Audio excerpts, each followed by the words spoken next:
Welcome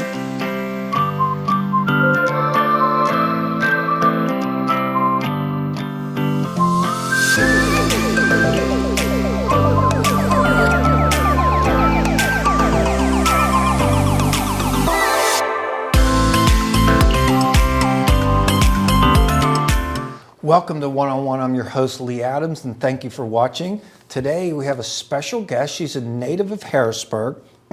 She's worked in the nursing field, health care, has done some counseling, and actually counseling in the metaphysical realm. She's writing a book, and we're going to talk all about that today. Please let's welcome Miss Debra Benner. Debra, it's great to have you here. It's great to be here, Lee. Thank you. Well, thank you for coming. So tell us about, your background and where you grew up and what life was like in Harrisburg, I guess. Harrisburg. Okay. My mother was psychic, and that's a good start because she acquired that through an NDE, near-death experience. And that's what we kind of lived with growing up. Mom would have visitors at night. We never saw them, of course, but she did. She was constantly. She didn't like it. She was not happy with it at all. My father, on the other hand, was a traveling salesman, and he was what you might call a closet Scientologist. He always had a book called Dianetics, written by L. Ron Hubbard, with him all the time. And of course, as a curious kid, which is what I was, I wanted to read this book very badly. He would never let me go near it. And to this day, I don't know why, but anyway, I would watch shows with my dad. Paranormal, back then, there weren't that many on TV, but we watched them together. And I would always at the end say, "Dad, what do you think? Do you think that could happen?" And he would always look at me and say, "Anything is possible." So I grew up with that. And by the time I got to college, which took me a bit, but by the time I got to college, I had this interest so strong and profound, and I did get an advisor that was very much into what we call, we didn't use the word paranormal back then, it was more like the unknown, the supernatural. He introduced me to Edgar Cayce, to a lot of the then parapsychologists in the field, and I read all of the books. And I just kind of got intrigued with it then, joined a group. A bunch of us joined a group, and we would talk about these supernatural events. We might go and see a cemetery, visit a cemetery or whatever at night. And that was it, basically, to my mid-20s. And then I took a year or so off. Worked in the healthcare field, worked as a counselor, had some things happen at that time. I don't want to talk about them today. They're a little bit unique. That'll be another book, that one issue. Anyway, from there, I went back to school, finished. Of course, met my daughter's father. That was not a great relationship, and that ended very quickly. And that took me out to Arizona, where I had some great experiences in Sedona, Arizona, where I lived for about a year and a half on my aunt's ranch. Very mystical place. Let's see, I eventually went to nursing school from there and came back to this area. It's a long story because I'm back and forth. And eventually, when my daughter reached a specific age, I decided I would go for my graduate work. And at that time, the most aggressive research that was being done in the paranormal field was in California. So having never been to California, but the kind of person I am, I like to go to unusual places and visit them. I decided to interview for grad school. So I got to visit a lot of places out there and was accepted ultimately. Went out and got involved in grad school and basically formed my own paranormal group. And we had some experiences. We did some investigations. I did catch the eye of a reporter for the San Francisco Chronicle, and she wanted to do an article on me and followed me on an investigation of my grad school. Before you go to that investigation, can you tell us the difference in your mind between paranormal and metaphysical? Basically, I'll explain. My degree is in transpersonal psychology. Which means? Transpersonal is just the whole word people don't understand. It might be taken wrong today. So transpersonal is the experience beyond the normal experience. Okay. So because people don't understand that and I would have to explain it, I use the word metaphysical because it basically means the same thing. And it's a little bit less technical, I guess you would say, but a little more interesting. So how does that jive with paranormal? Very much. Paranormal is a big part of that. Very, very big. And so talk about, what does paranormal mean to you? Anything that isn't of the normal experience, everyday experience. Of course, my life, I've had paranormal experiences happening all the time. As a kid, growing up, whatever. So to me, it's almost the norm. So when you walk into places, do you feel certain things? I can feel energies. I'm an empath. Okay.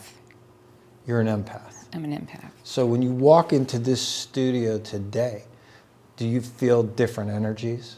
Yeah. Okay. Positive. Well, that's good to hear.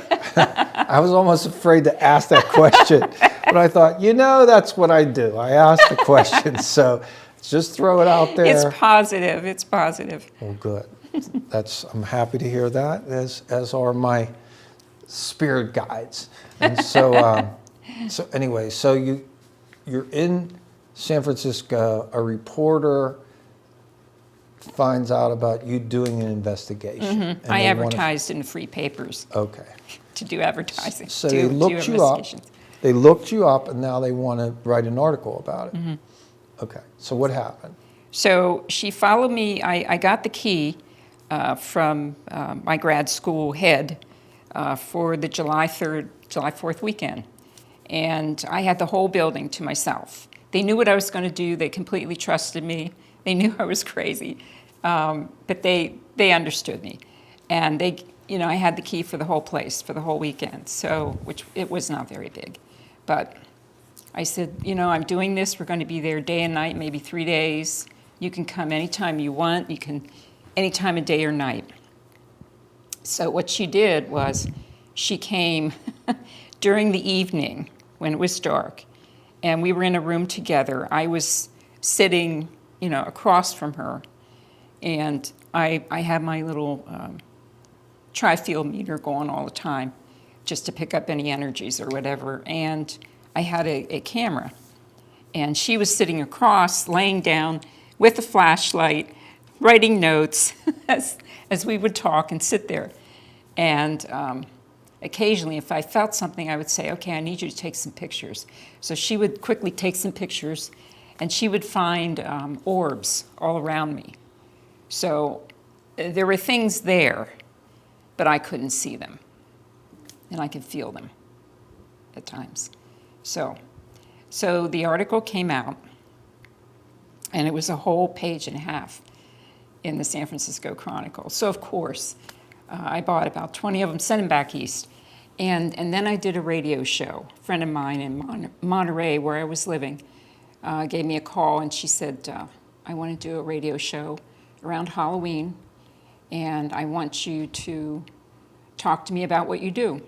So we did it, and that was about it. I had maybe 2 seconds of fame, and I didn't follow it up. I guess I was a grad student that was broke at the time, because most of us are, and my fiance wasn't much help with that. But anyway, so then eventually I moved back. My fiance did pass. He had a heart problem. So I moved back closer to home, to Pennsylvania. And I just continued from there. So basically, 10 years and here I am, basically. So you then, I guess, have an experience on a Sunday morning. Right. Is that right? That was... So tell us about that experience. That was back in the 90s. And I didn't bring that up because I didn't want to interrupt with just the timeline we were doing. But that happened back in the 90s. A friend of mine that I had worked with at my full-time job said, I know this, I know you meditate at times, and I know this particular church that they do meditate instead of just pray. So finally one Sunday morning I had time, and I said, okay, let's go do this. And so we went. And the main hall where they did their whatever services or whatever had these weird chairs that you could lay back in them or just do the lotus position and meditate. And I thought they were rather strange, and then somebody came up and said to us, well, we're not doing that specific activity here. We're doing it back down in a room. So we were a little late. So we got to this room, and there were about 20, 25 people in this room. And I thought, I'm not sure this is going to work. So we grabbed a chair, and the only chair that was left over was this awful, awful wooden chair. Worse than, this is comfortable, but it was a chair you could hardly sit in and be relaxed. And I thought, there is no way I'm going to be able to meditate or, lose myself in meditation. But then our moderator said, I have something for you to focus on, to meditate on. And it was a picture of a East Indian Swami or guru or whatever. I'd never seen it before. He sat it down in front, and he said, I want you to focus on that, because I'm going to give you a chant. So he passed out a piece of paper that had a chant on it. And I thought, oh, this is something I've never done before. I'll do it. So we all chanted together, and it took about, I would say, 3, 4, 5 minutes, and I was gradually starting to lose the feeling in my hands and my feet. And before I knew it, and I'm going to close my eyes because I get back into it a little bit better if I can visualize what I felt myself in a room. I opened up my eyes. I was in a room that was kind of octagonal. The walls were painted white. I don't remember anything being on the walls. I remember a long table with these weird little chairs on it, and at the end of the table there was like an opening to come out of this room. And I thought, oh, okay, So all of a sudden a hand came down like that, as if to say, take my hand, I will take you on this, or help you up the ladder, because it was an old rickety ladder.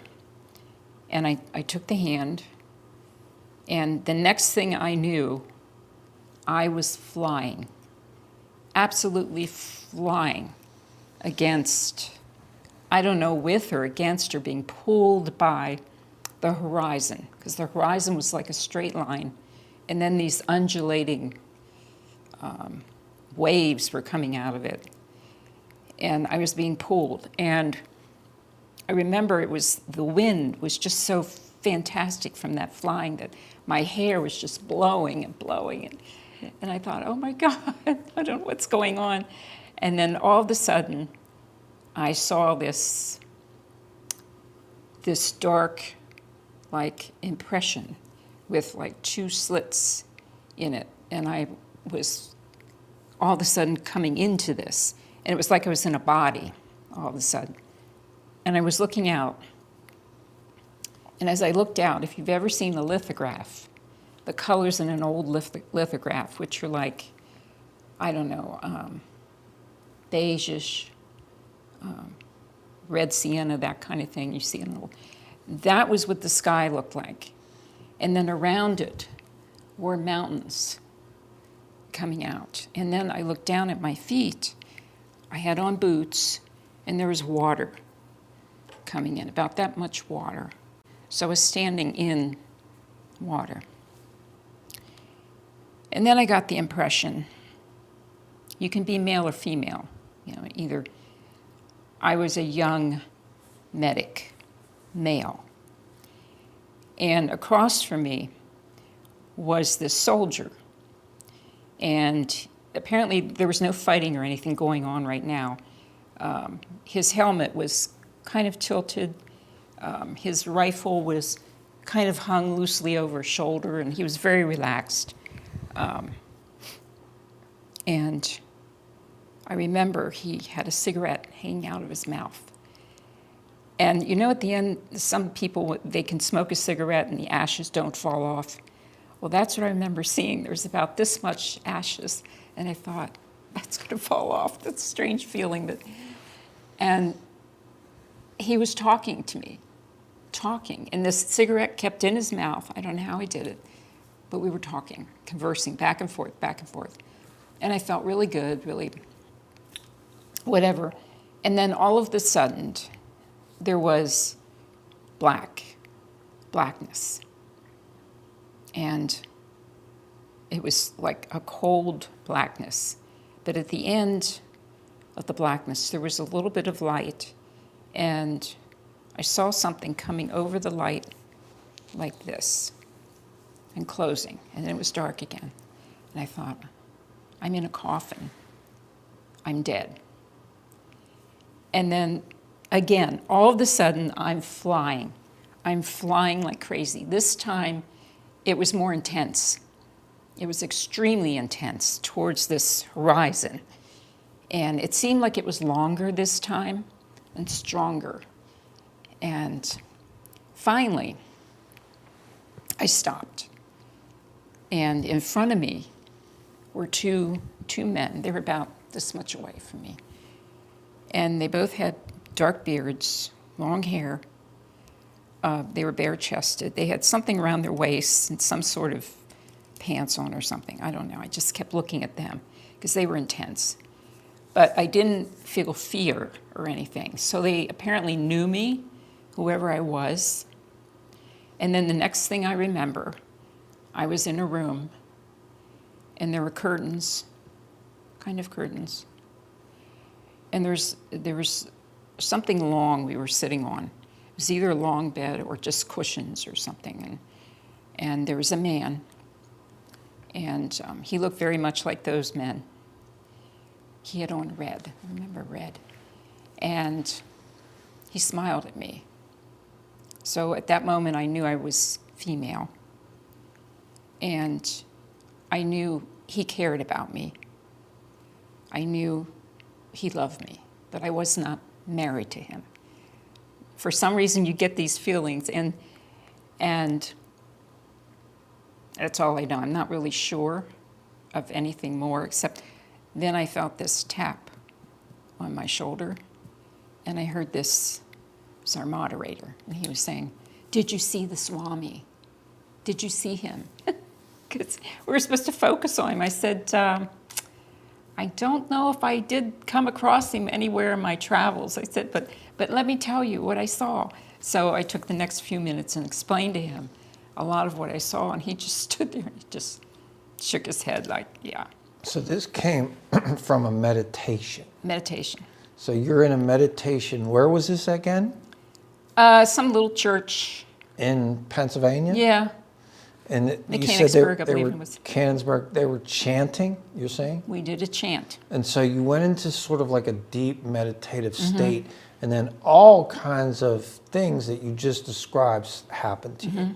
And so like after you're through with all of that, What's your takeaway from that? I had never experienced anything like that in my life. At that point in time, I was reading up on that kind of thing, not exactly time travel, because people weren't really talking about it back then. They were more into ghosts and UFOs and things, and then I worked all the time. So I was just so busy.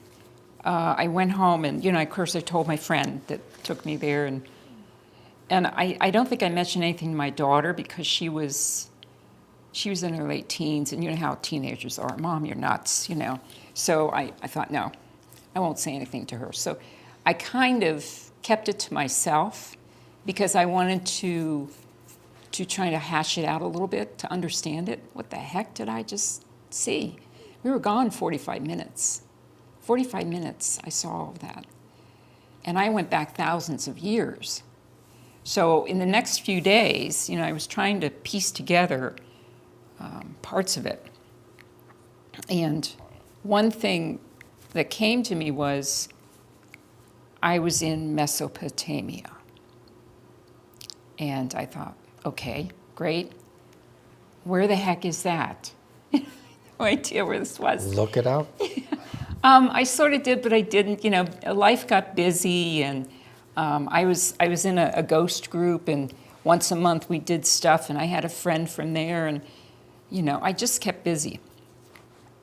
And I didn't really do much with it. I didn't really realize what had really occurred. So it wasn't until later in my life that I realized exactly what Mesopotamia was. And believe it or not, it was through my sister. We were in Colorado at the time living. And she had said, you need to watch this TV show. It's this new TV show that just started, and they talk about all this kind of crazy stuff. And she was into conspiracy theories. I'm not in conspiracy theories.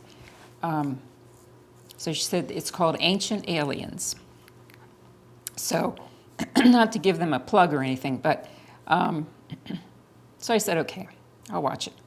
So the first time I watched it, I thought it was a bunch of crap. I turned it off.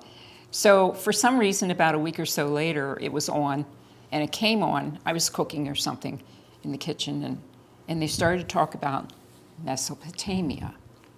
So I thought, oh, that brings up a memory. So I sat down, and I listened, and I saw pictures. And there were the men, exactly the men from Sumeria. They were Sumerians. And, in back of those men, I had noticed a funny building that had like steps up to it, kind of. And I couldn't figure out what the heck that was, a temple or a building or something. There was that building on TV, that temple. It's a rather famous one in Sumeria. So I had seen it. That's not much verification, but it was some. So after going through things like that, what is your takeaway from that? How do you think that integrates into our lives? Because I don't think a lot of people think about this kind of stuff. So what do you have to tell them about that? You have to be open to it. For me, I've been on a spiritual journey all my life. I didn't accept my parents' religion, and I told the minister before I was 10 years old I had no interest in it. So I was kicked out, and I looked at Catholicism for a little while, and then I went into like a Pentecostal type thing. That's where I had a profound experience, but that's another book. Now I converted to Judaism because my daughter's father is a Jew. Anyway, I'm looking at Hinduism right now because it brings me back to the present, and it's peaceful, it's meditative. I like that. Anyway, it would be hard to explain to people, but for me, it was why I did what I did in my life. It showed me some of the history of my soul. and where I've been, why I think what I've done, why I do what I do. It just works into your persona. And it's hard to, to explain that, but that's how it works for me. There's other factors in there too, this one experience. But So with all that, you've decided to write a book. Mm-hmm. And so what made you decide to write it? We'll start with that. I've been wanting to actually publish my thesis from grad school. Never got around to do it. It was broke. A lot of grad students do that. They publish it. I just didn't get around to do it. And the reason the book is basically in the works for about 10 years. I've been starting it, stopping it, starting it, and stopping it for about 10 years. And now is a good time because my life has just slowed up a little bit and I'm doing a lot more intensive thinking, and the meditation that I'm doing is causing me to think about these things a little bit more intensely. So, Have you titled the book? Is that all there is? And what do you mean? What does that title mean to people out there? Okay, everything I've experienced in my life has been rather profound. To some people, that would be crazy, and it was in a way to me till I hashed through it and figured it out. However, if that's all that's going to happen, if that's all there is, let's party, I mean, that can't be it, and it's not going to be it. I know that for a fact. So, but I based it on an old Torch song that Peggy Lee sang, Is That All There Is? And so you're trying to tell people that that there's a lot more to your life than maybe you even realize. Exactly. Is that what you're saying? Exactly. And, okay, so we'll accept that. So how can you describe what that means, that there's more to your life than what you see every day? You can experience more. I've never followed my brain, which a lot of people do, and they live this perfect little life and nothing really happens. Or you can follow your heart like I've done all my life. I've done what I felt I wanted to do. So I've had more experiences. Not saying that works for everybody, but it worked for me.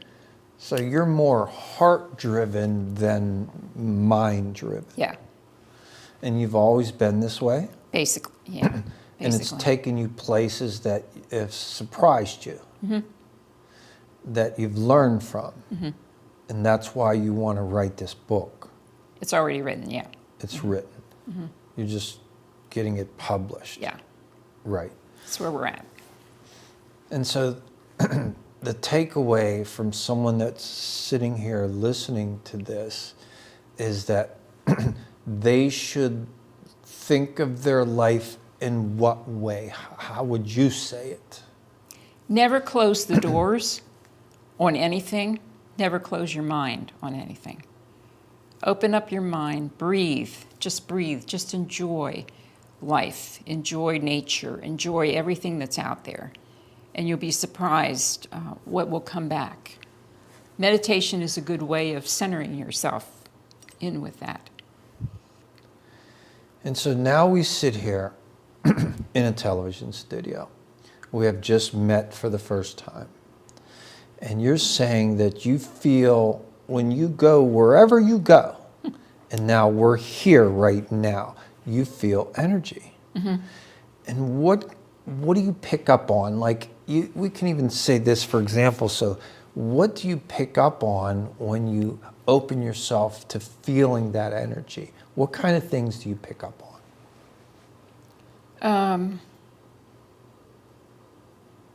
Just like you said, the energies of everything. I mean, everything is energy. It just depends how you blend with that, what you pick up, what you don't. what pushes you away. I'm not a scientist, so I can't explain it that way. I'll explain it the way we metaphysical people do. It's just, you just need to be. Take a deep breath, breathe, and nothing really bothers me at the moment. I'm looking at the colors. The lavender color is to me, it's very comforting. So everything else, it's not detrimental in any way. I'm comfortable. So. Well, that's good. So, I was recently I was reading about something that things happen in our past. And they happen to you, to me, to everybody. Well, that is now sort of in our memory. And when we think about the future, that is sort of, I guess you could say, in our imagination. Mm-hmm. But so what we really only have in our life is the here and now, mm-hmm. the present. Mm-hmm. And so are you saying that you try to engage in the moment based on the experiences that you've had? Well, that's what I do all the time. So right now, you're in the moment with me mm-hmm. in front of our audience mm-hmm. right now. We're in this moment. Mm-hmm. And this moment brings certain energy to you. Mm-hmm. And you're saying you feel comfortable. Mm-hmm. And what can you tell someone that's watching about that and the way that you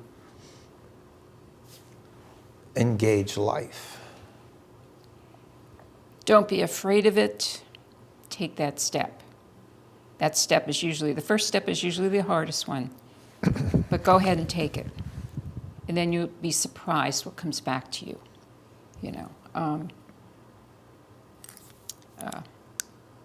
I haven't had a whole lot of support on this, what I've done in my life. I'm just a crazy person. I just go after it. I seek it. It's what I want to feel. I don't want to be bored. Yeah. So you got in your car today and you drove to our television studio, and this is not boring. No. Right? No. And so you're just taking life on. Yeah. And it's like an adventure. Yeah. It's your journey. Yeah. And you're trying to share your journey with people that are watching or reading your book, mm-hmm. is what it is. Mm-hmm. And so when you meet different people and you say you gain energy from them, mm-hmm. does some of that energy say that I don't want to be around these people yes. or I want to be around these people more? Is that what your energy says to mm-hmm. you? Yeah. Yeah, I can pick up on very bad vibrations from people very quickly. And definitely want to get away from them. Maybe just for the moment be with them, or maybe try to understand. And, that psychology background of mine, I try to analyze and figure people out. But I try not to be too analytical. I can be at times. But life is so beautiful. It's just something that's so precious. And so when you say you try not to be over analytical, because that's your thoughts. Yeah. And so many thoughts can come and they can go. Yes. And so what you're saying, I think, is that, and you correct me if I'm wrong, that you just try to feel what you're doing. Mm-hmm. You're going, and here we're in a television studio. You're trying to feel this moment. Mm-hmm. And that is the way you try to live your life. Mm-hmm. And that's the way you're trying to, I maybe recommend to others to live their life. Mm-hmm. Because that's what we have. We have right here, right now. Mm-hmm. Like what you did this morning before you got here, that's gone. Mm-hmm. And what you're going to do tomorrow, God only knows. Mm-hmm. And so some people have told you that you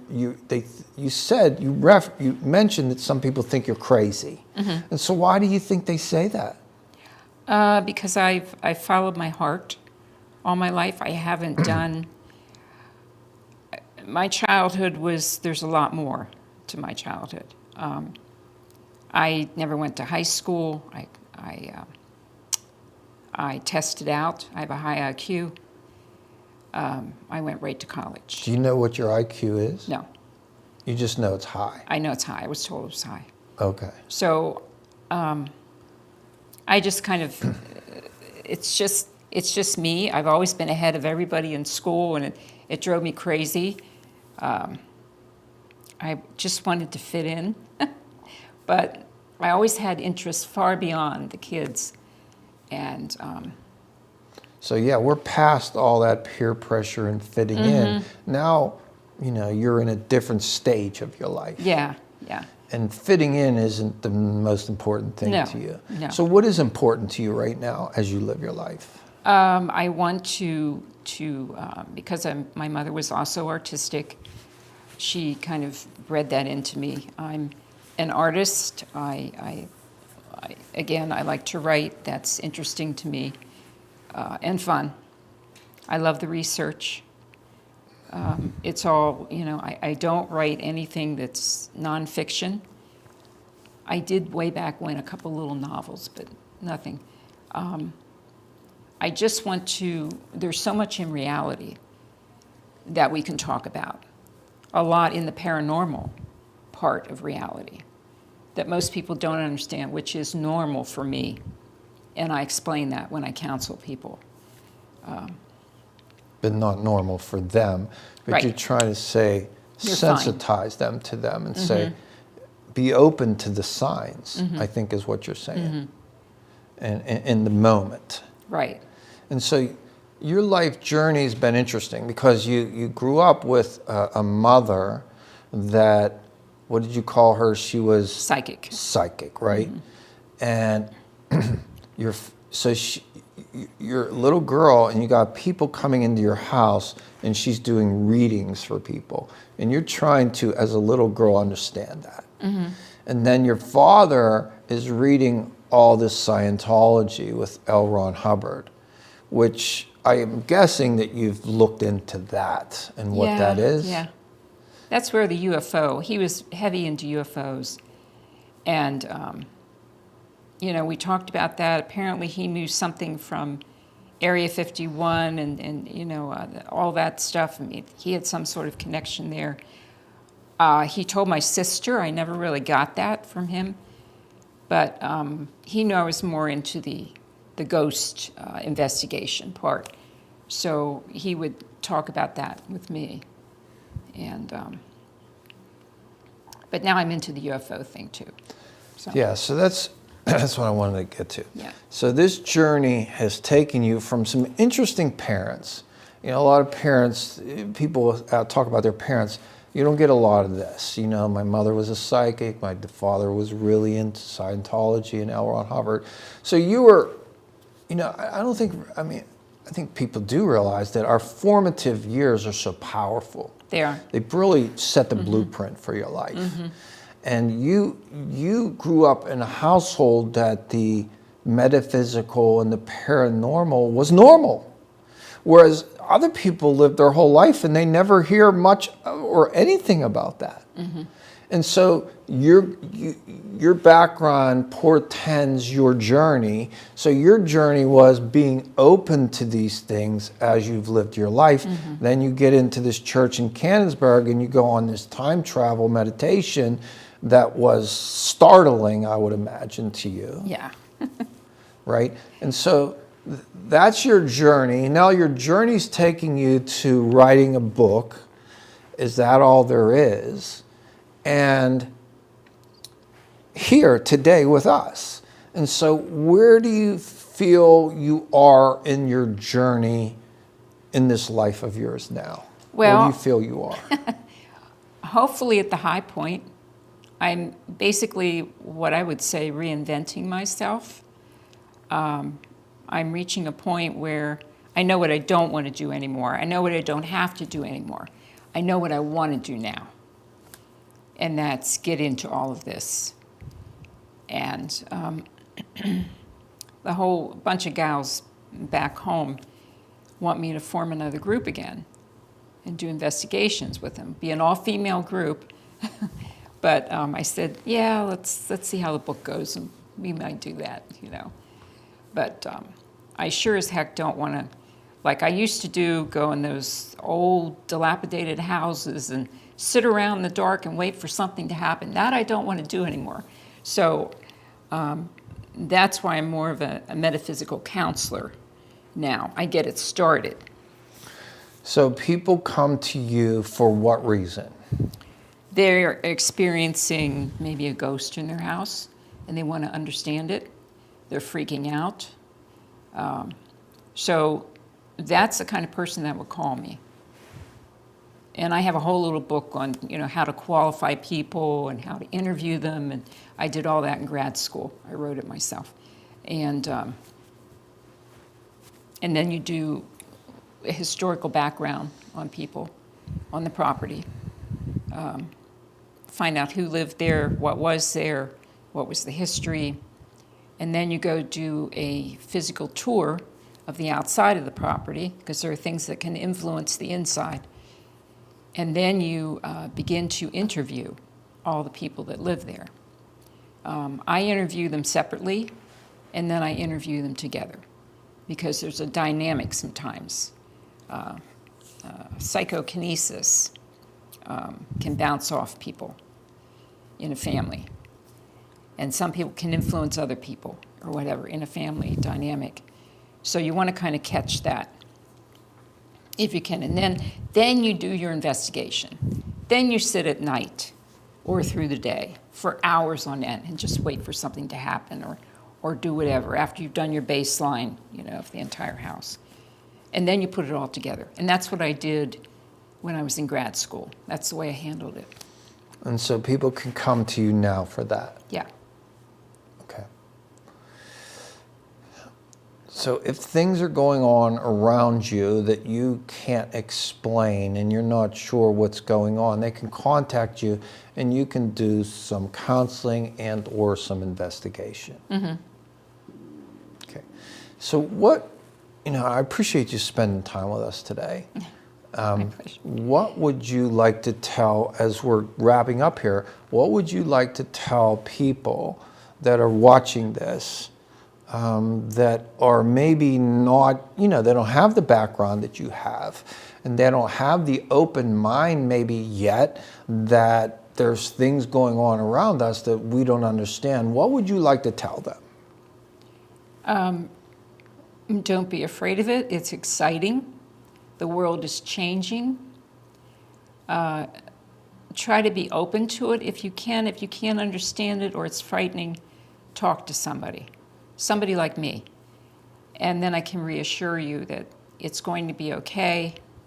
You know, we can take care of it. We can certainly try to take care of it.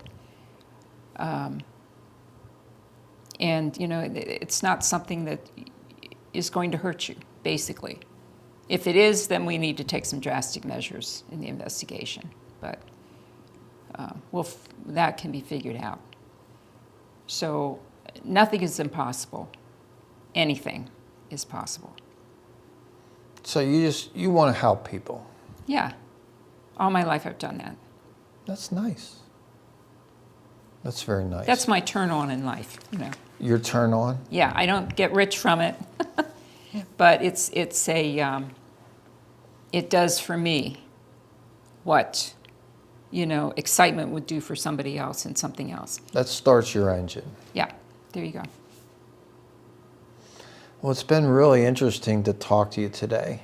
And, you know, I'm glad that you took the time to come to our studio and talk about what you've experienced and how you can help others. Mm-hmm. It's really nice of you to join us. Thank you. And I appreciate, and so they can look for your book. Where do you suppose when it comes out? Probably on Amazon. And the title again? Is That All There Is? By? Debra Benner. Well, that's wonderful. That's wonderful. You're close to getting there? It's done. I just have to find the right publisher. I'm zeroing in on that right now. Okay. So. Well, thank you so much for spending time with us. I've appreciated the moments that we've had to spend together here. and to talk about things that not everybody talks about. But you talk about them. All the time. And it's just part of who you are. And I just want to wish you the best of luck, and I hope you enjoyed your time with us today. I did. Thank you. Well, thank you for coming. Thank you. And thank you for watching. And I just want to leave you with this. If you, your brother, sister, mother, father needed an organ to save their life, would you accept it? I think we would all pretty much say yes. With that being the case, when you go renew your driver's license, they ask you, do you want to be an organ donor, yes or no? And so I submit to you that if we're all going to take that to save our lives or our families' lives, then we want to give that, because we can't take it with us. We can give the gift of life. It's a gift that keeps on giving. So I thank you so much for watching another edition of One on One. I'm your host, Lee Adams. Take care.